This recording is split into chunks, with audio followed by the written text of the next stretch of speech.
We've all been to the airport to wait for our parents or our children or our loved ones. We can easily imagine how those people feel. We sympathise with them. All right, we're not making things up about them, though. What experience do you have in terms of this field, in terms of aviation disaster? Well, I'm not making up anything either. All I'm doing is going through, putting together the story of the missing plane, what we know about the circumstances in which it disappeared, and going through all these, as you point out, bizarre conspiracy theories. But you have no experience, you have no level of expertise in disproving any of these theories, do you?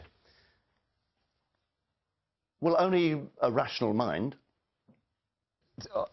You dedicate this book, the reason why I go back to the families, right? You dedicate this book at the start of the book to the families of those on board. Is that fair enough?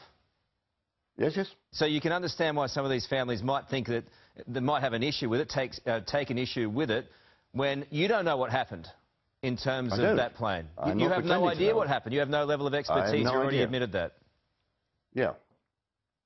So you don't think that's insensitive? And your point is? But you have no idea what happened and you're doing a book.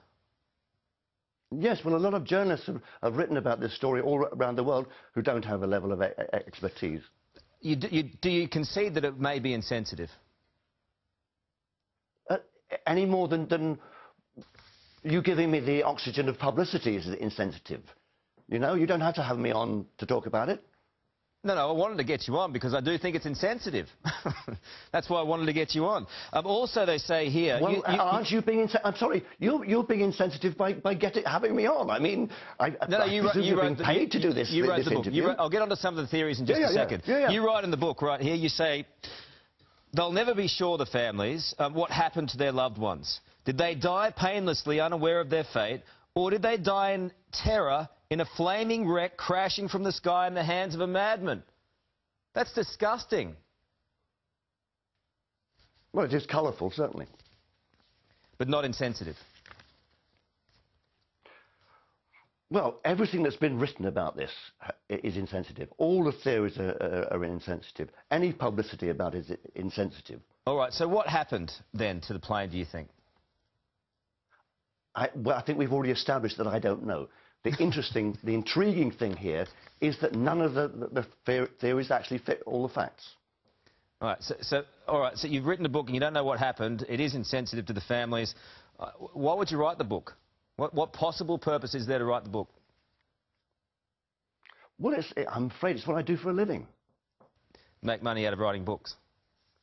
Well, you're interviewing me. You're being paid for this, well, I imagine. I'm not sure you're doing it out of the goodness of your heart.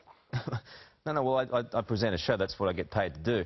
I get paid to write books, right? You've written a few books, though, haven't you? More than 100. I certainly have. All right. Well, all right, we'll look and see how this goes in the next couple of weeks in terms of sales. Best of luck with it. You have thrown it out there, and I just think that we've got victims' families here in Australia, and I can't imagine this does them any good whatsoever, especially when they don't know what's happened to their loved ones. But we appreciate your time today. Nigel has written the first book on MH370, and it's available in all good bookstores.